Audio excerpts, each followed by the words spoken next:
for taking out time today. I know we spoke months back, and but the schedule of this conversation is now, and I'm really happy to host you. And very interesting topic.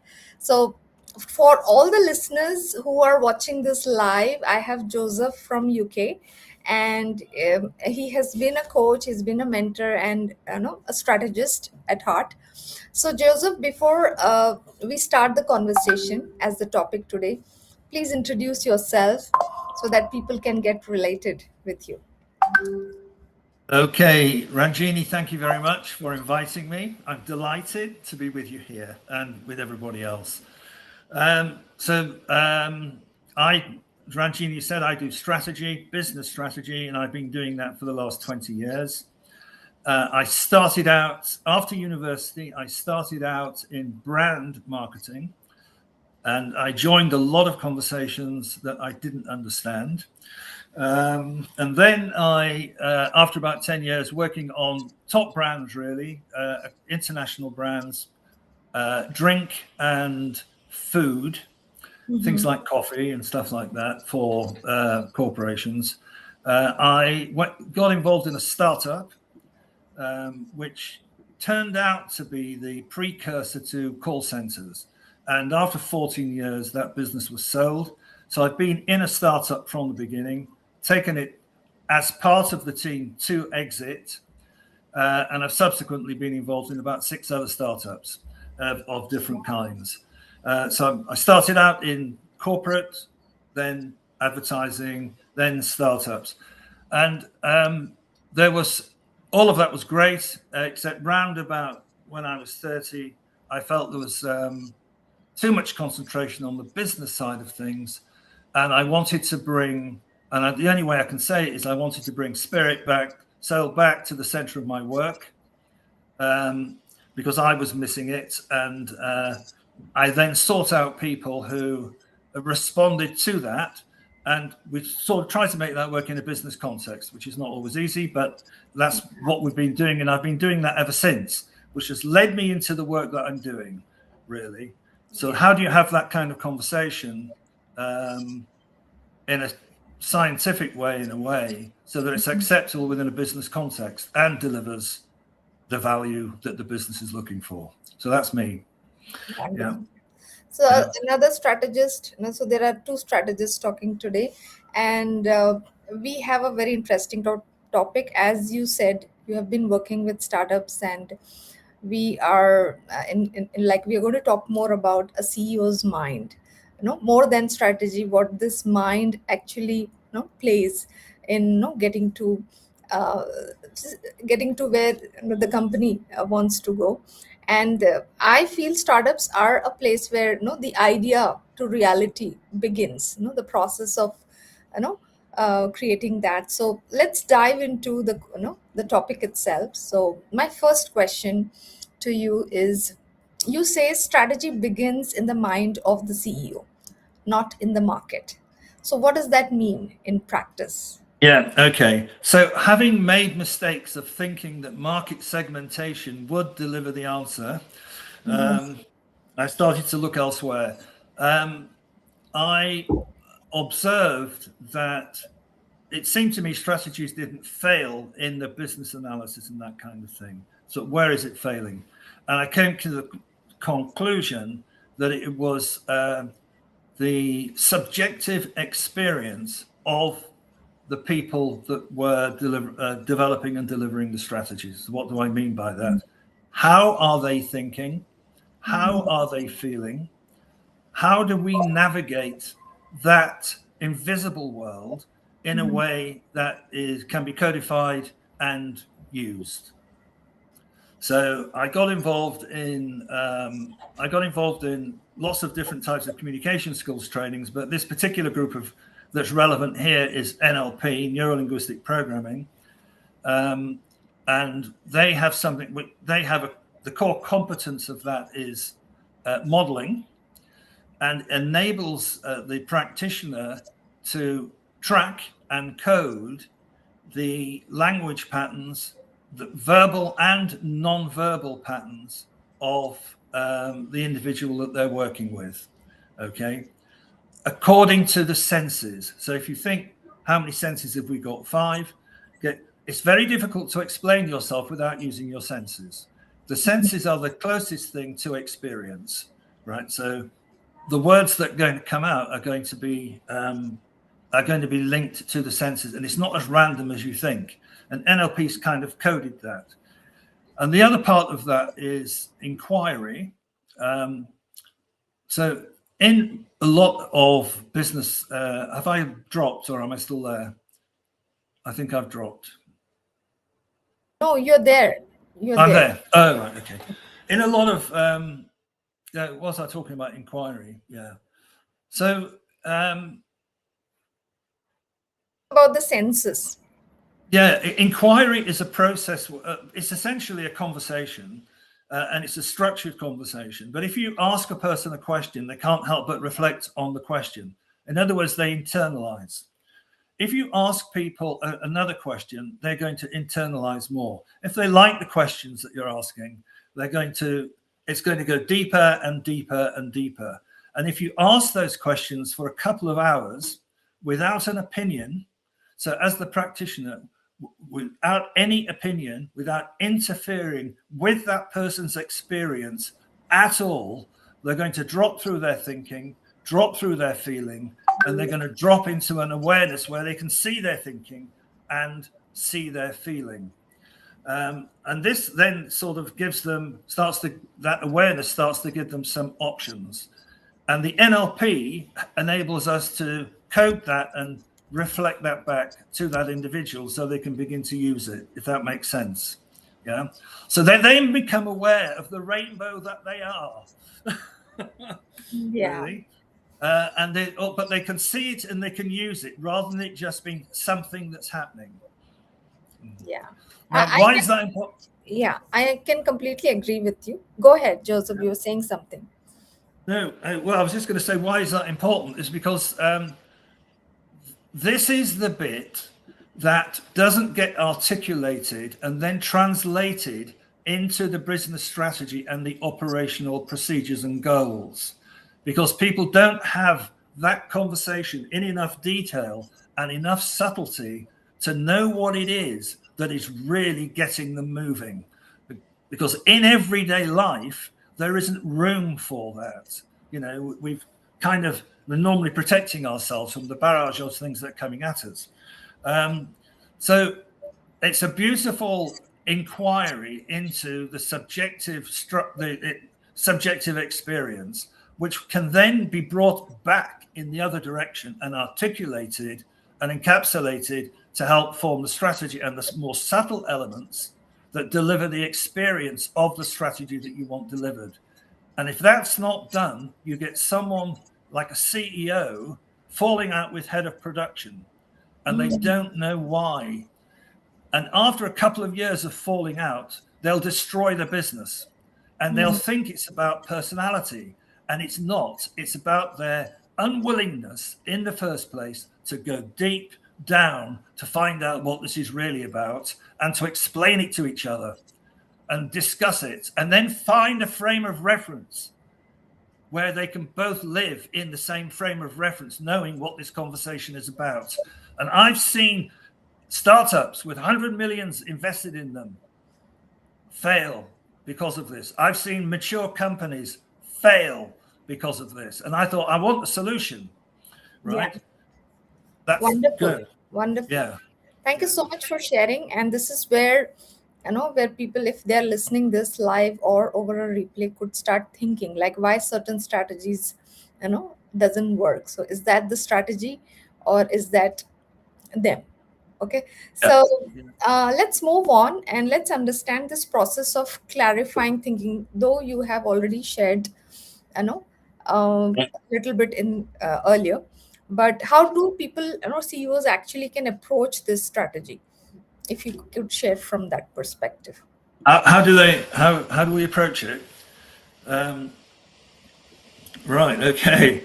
So let's say that I'm using this inquiry process and I'm modeling the client. I'm finding things, how I start it, because I need an easy place to start. If you say to me, what's your purpose? I can't answer.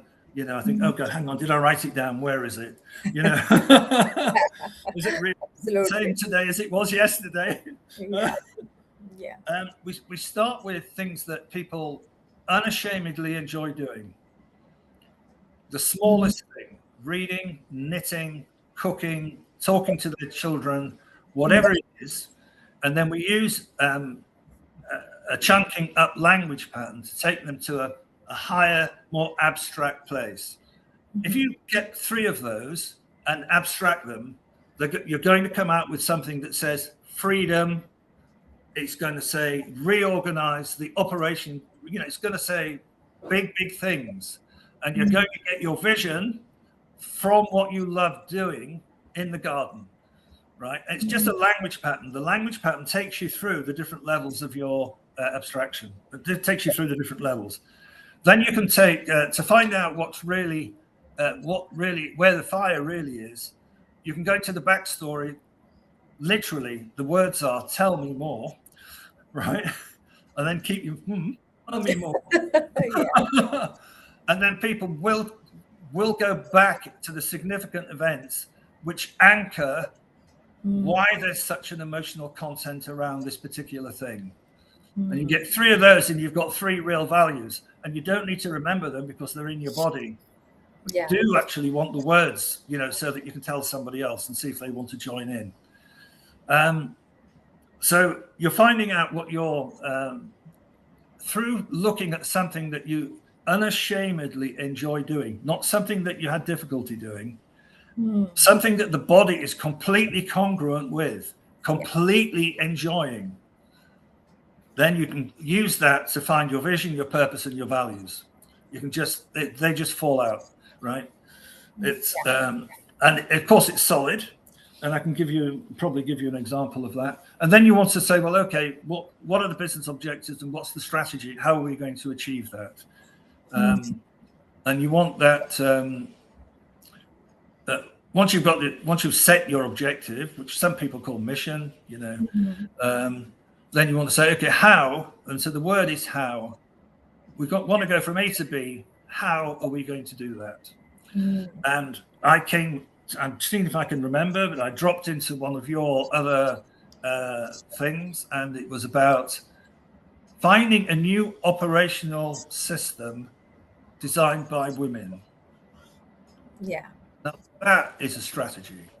That is brilliant, because it's unlikely that the existing patterns that hold the masculinity model, hold it in place, are going to give up until they're swept away by something that they don't even that they're not paying real attention to. I'm not saying that many people aren't, but I think that's a great strategy for bringing forward that particular agenda that you have. Where does that leave us? So this is pretty much like I think those who are CEOs and listening this, they have got a place to start with what you have shared. So let's look at NLP, modeling that helps leaders build better strategies. So can you advise CEOs how they can use NLP to build strategies? Okay. Well, I did in every well-formed strategy, the 5 senses are present. Okay. See, hear, and I summarize it as see, hear, feel. When you do modeling, you find that in most malfunctioning strategies, one of those has been deleted. See, delete, feel. Or see, hear, delete, action, right? So that's our nervous system. That's how it works. It's, that's what we've got. And I found that, and I've done different kind of modeling projects. So I've modeled how to get academic distinctions. When I did my MBA, I wanted to know how to get a distinction because I wasn't a distinctive academic student. I was at sport, but I wasn't at academics. And I found the top 3 scholars in the class. I followed them around, right? And did what I call modeling. Got their strategy, and I started to get distinctions. And I learned then that it was the way that I went about it and prepared it in the strategy, not my IQ. I got, oh, right, okay, this is not my IQ. And I was told that given that I hadn't done it when I was younger, I'd never do it now, right? Ha ha, right. And then I transferred that to I have a stepdaughter, and she was at university, and I transferred that strategy to her, and she got the grades that she wanted. Wow. That's modeling, right? I've done it with dancing, and I've looked at a number of different sales, and I've done it in different areas. From a leader's point of view, there's a structure to excellent communication, and they might be interested in that. And a very good example is Dr. Martin Luther King. I have a dream. I have been to the mountaintop and seen the promised land. Right. So he's got a vision, and it's big language. It's big language. I've seen the promised land. He's telling a story about the promised land and social justice and how it plays out. And he's giving specific details about no discrimination on buses, right? How it actually plays out in reality. So what you have there is a kind of macro, micro, with the linking device, which is the strategy expressed as a story. And so you've just got to remember to present something that's abstract, tell a story about it, and put some detail into it. Then everybody's going to hear it, because we have different meta programs. Some people like the detail, that's all they hear. Some people like the picture, that's all they see, and they only take a second. And some people want every note played in the music, every note. If they've done that, then they're going to reach the audience. And if their strategy does that, it's going to do the same thing. Okay, it's going to reach them. So there are great kind of prizes here. I don't know whether you want an example or not, actually. I will ask you that. So can you share an example where changing a leader's thinking transformed the business outcomes? Great. So I like this question. We do not change anyone's thinking, right? We do not seek to change anyone. What we want to do is to understand them. And we want them to understand themselves, so that they can see the intention of the package that they've developed, called Joe or called Ranjini. And then they've got options that they then can do something about. But we don't want to change anybody. So we don't want to go into a company and say, we're going to change you. We're not. What we're going to do is find out what you're really good at and see if you want to do it. Right. Now, Eden Project is an example I'm going to give, which is in the public domain. You may not know Eden Project. It's a destination in southwest Cornwall in the UK. And it was a charitable trust and a social enterprise. And it was round about the time of the millennium in the UK, and they were giving grants. Anyway, big domes. Huge greenhouses with plants from around the world to educate people about plants and natural resources. So Eden Project wants to change ordinary people, change the world through understanding the story about natural resources. And they use plants. They had a rapid sort of startup for a small business. So they were about, I can't remember, 20 million sterling is about 250 crore Indian rupee, I think, something like that. And the startup had to grow up, and it hit management problems, and I got involved, and I was involved with them over a period of about 10 years. So it's not, so I can tell a story about the strategy. I worked with a person called Gaynor Coley, who was the managing director. She was a founding director of Eden Project. She was she knew something wasn't working, couldn't work out what it was. We started work on the management. Anyway, long story short, after many conversations, going into her deep structure with absolutely the perfect environment for her to relax and sort of get there, she understood that what she wanted the organization to be was like a tree. Okay. Now how do you communicate that? That doesn't come, this came after hours and hours and hours of conversations. And it corresponded to the skill sets in the organization. The roots were the startup, the seed and the startup. Yeah. The trunk was the management. And the branches and the leaves was the monetization and the projects and the deal making. Now, once she got that, she was obviously skilled enough because what eventually she will have sold is the startup capability, the management capability, and the monetization. But she was able to communicate this to the board of trustees. She got it through. And at that time, Eden was one project. They're following that flowering strategy. Now they have 6 projects across the world, one in China, one in Costa Rica, a couple more in England and Scotland. And I think they've got one in the pipeline for Australia. Wow. And I can see that they're playing out that same strategy. And we had on that team, actually, it wasn't just me. We also had someone from the City of London who understood about monetization. And that's joy for me because it took so long to get to. It was so important to that person, Gay. She was able to hold the space while that was communicated within a board environment. They reorganized the structure of the company based on that recommendation, put the people in the right place. The people with the deal making went with a new setup, right? The management people saved the chaos of the startup environment, right? So they really kind of were able to sort it out. And I've seen it over 10 years, it's really worked. We would not have got there without the NLP modeling. It would not happen. Definitely.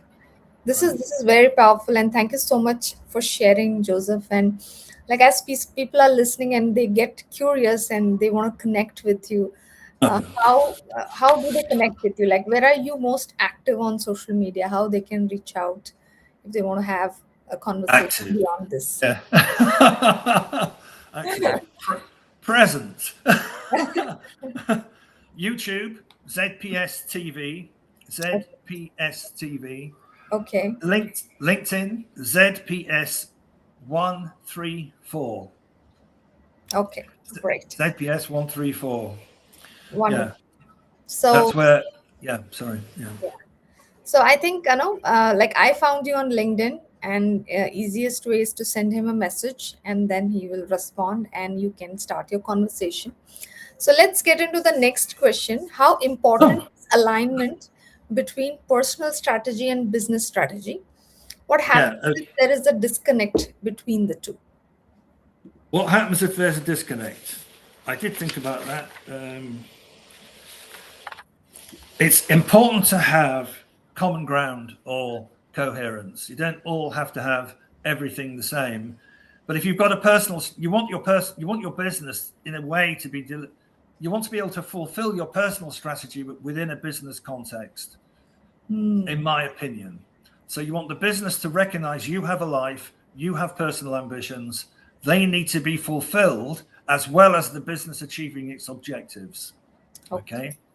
And then, of course, there has to be some common ground. If you look at someone's personal strategy in the context of a business strategy and it jars, they're in the wrong business, right? Got it. And what are the consequences of what happens if there's a disconnect crisis? Yeah. Mental health, physical health, financial health. Yeah. Everything goes down. Everything goes completely wrong. Yeah. So now we are up to the last question. And what is the immediate shift leaders can make to think more strategically? If a leader feels stuck, what is the first question they should ask themselves? Okay. I mean, I'm sure there are lots of questions, but the one that I always start with is, the focus is what is your long-term objective and how are you going to achieve it? So if you get out, as soon as you start thinking long term, you come out of the day to day. You've got an objective. If you're thinking about that, you can't help but think strategically. You can't, it's Yeah. not going to be tactical. Yeah. So I point them at the long term objective. Yeah. If they've got one. Yes. Okay. I think that can bring them out of a loop, and they can start thinking and go deeper with their thoughts, and get They to the could go point. for a run, but they could alternatively look at their long term objective. Yes. And, Yes. yeah. And if they feel stuck,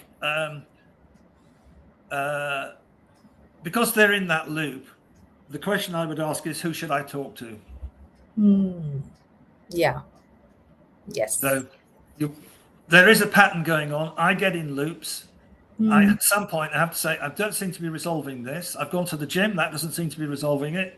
Yeah. I'm going to go and speak to someone. So I've got someone that I can speak to who somehow manages to loosen it up a bit. Yes. Yeah. Good. Great points. I think I have made my notes also today. Okay. It was a very valuable conversation as I'm listening. It may sound different, but the language or the context is the same. As a strategist, I'm saying, though I may do it differently, but we are doing a pretty much, we work around the same areas that really make the business move and to the direction where your CEO wants to take it to. So, what is there in 2026? Is there anything that is something you're doing or launching, or a program or a book, or anything you want to announce at this point, or what do you want to share with the audience? Yeah, I'd like some encouragement. Yeah, I've packaged so the kind of subjective, objective, narrative kind of strategy story. I've packaged it. How to do it. It's called Z363. If anyone would be interested, it would definitely encourage me to finish it. It's just the question of loading it. But it's a kind of it's a digital product. I think that's what you call them. Yeah. And it takes you through the route map. Now, sometimes you do need some coaching assistance to go through bits of it, but I have packaged that. And if you're interested in that, I'd be delighted to hear from you. And if you want to spend 5 days examining what it is that you want, it's what I love doing. Super. 5 days. Yeah. So we have to get past the mind. Yeah. Wonderful. I'll stop there, Ranjini. I really appreciate you allowing me to talk like this. That's wonderful. That's wonderful. And please share this in the description, or share it with me. I'll drop it in the description. Anything you want the audience to explore inside this conversation and beyond, I would be happy to share with the with the other releases that I would do after we close this conversation. So I think it is.